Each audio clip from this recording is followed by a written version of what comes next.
برای وقت جنگ تو خوش اومد به ویدیو دیگه از کانال ما دوستان. امیدوارم حالتون خوب باشه. نوروزتون مبارک، نوروز 1403. میدونم بهتون خوش گذشت.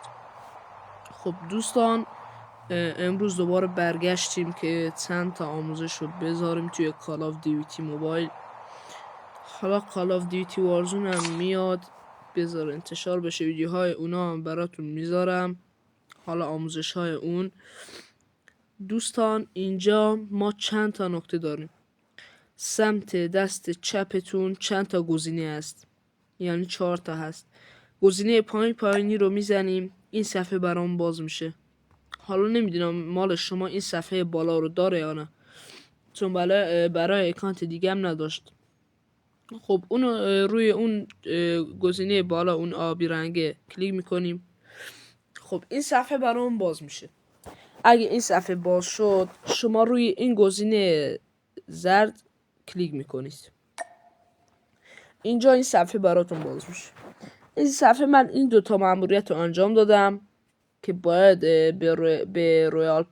به بتل پس یه نگاه بندازید، باید به ستای اونم یه نگاه بندازید که چه جوایز و چه چیزایی داره. خب حالا این پایینی ها رو من انجام ندادم. اینجا میگه باید اینا رو بخرید. حالا اگه شما تونستید یا پول داشتید بخرید، این جایزه رو بهتون بده. حالا اینجا میگه باید شما بتل پس بکنید با 220 تا سی پی. خب من راستشو بگم، من سی پی رو ندارم، پولش هم ندارم. خب این پایینی چی میگه؟ این پایینی میگه باید اینجا $2 بدی، یعنی $2 معادل 100,000 بدی. اینم که برای شماست، اینم نمیشه. اینجا این دوتای بالا همینطور که گفتم باید نگاه به بتل پس بندازید و همین جوری ستای اونا و جایز این بتل پس. خب این بالا میگه باید یه جعبه بزنید، یه جعبه حالا با سی پی باشه. ببینید اینجا این بخشو باز میکنیم، اینجا جعبه سی پی. حالا من اینو بزنم.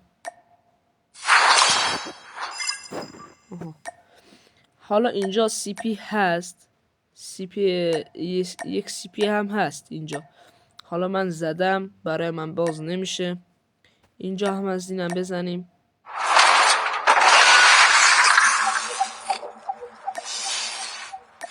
خب مرسی،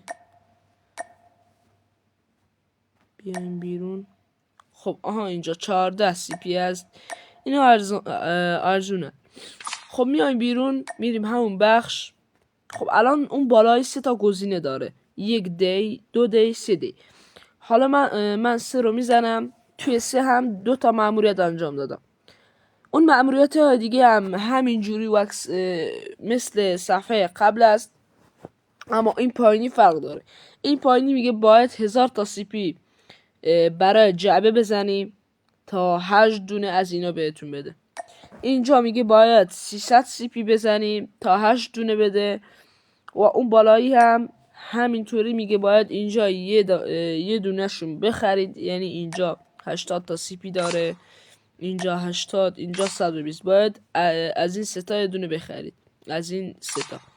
خب دوباره وارد اینجا میشیم. اگه خریدید اینجا رو کلیک میکنید، یعنی کلیک میکنید میچرخه، یه دونه براتون در میاره.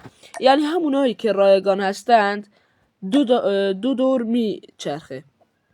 خب اینجا یه جعبه هست، این پایین 3 تا هستن، 3 تا چیز تفنگ تقویتی. این اولیش، این دومیش و این سومیش. اگه این جعبه ها رو زدید اینا رو بهتون میده، سر 7 جعبه بهتون میده. الان من 10 تا زدم. خب آموزش دیگه هم میریم توی اینجا کلیک میکنیم. حالا اینجا چیزهای خوبی هست، یعنی این جعبه ها رو میزنید. یه تفنگ تقویتی هست که بذار دانلود بشه. حالا ما کاری به اون نداریم از اولش. خب این هست. خب من هیچ چیو دانلود نکردم که. این کیفه هست. البته نمیدونم کیفه چیه. خب الان بریم پایین تر. این هست. این هست میگذاره. خب این باز شد فکر کنم. آها ایناش. این تقویتیه. خب این کاراکتر است. اینا هست دیگه. حالا من به کاراکتر نرسیدم. این جعبه ها رو بهتون میده. اینا این کنار دستی ها بهتون میده. اینا باید بزنید. حالا اینا رو براتون در میاره. خب بیایم بیرون. اینجا هم هست. اینجا چند تا جعبه هست. اینا رو میزنید. حالا من ندارم. خب اینا رو بهتون میده. حالا این کیف رو بهتون میده. کیف دانلود بشه. کیف رو بهتون میده. اینا رو بهتون میده دیگه. این عکس رو. حالا آخریش اینه. این سه تا کاراکتر رو بهتون میده. کاراکترهای قشنگی هستند. اگه این جعبه ها رو تمام کردین، اگه اینا رو زدین، حالا به اینجا میرسید. این تفنگی هم بهتون میده. خب تفنگی هم تقویتی است. تمام دیگه اینا رو بهتون میده. خب دوستان اگه خواستید چیزی بزنید، یعنی چیز کالاف بزنید، میریم توی تنظیمات، میریم بخش پایینی، سومین بخش رو میزنیم.